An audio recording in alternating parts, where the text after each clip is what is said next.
Senator King. Thank you very much, Mr. Chairman. This is an important hearing, and it's already been very interesting. One of the interesting things I learned today is that the B-52 is older than the senator from South Dakota. So I think that's an important matter that's come before us today.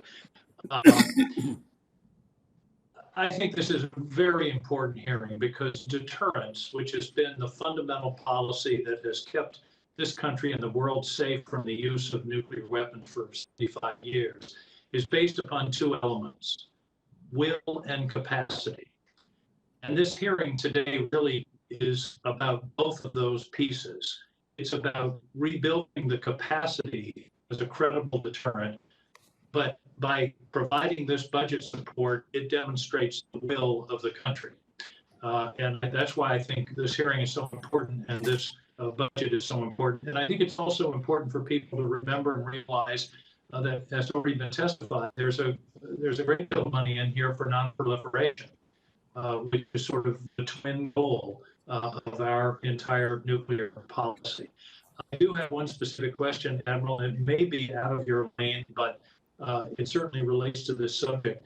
The New START treaty expires a couple of months into 2021. Can you give us any information as to where we are on that? Are there discussions ongoing? What are the nature? Are we making progress? Is there a likelihood of an extension or indeed a renegotiation of that treaty? Senator, one, it's good to see you again, sir. And second, to answer your question, it would be Ambassador Billingsley and the team over the Department of State that could give you the authoritative answer to that.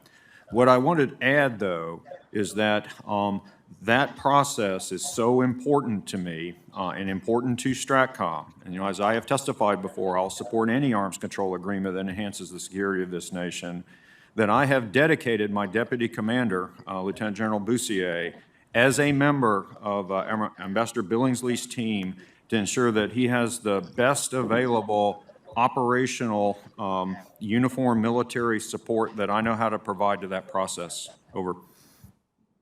Well, thank you for that, and I appreciate your engagement on that point, and I think that's very important.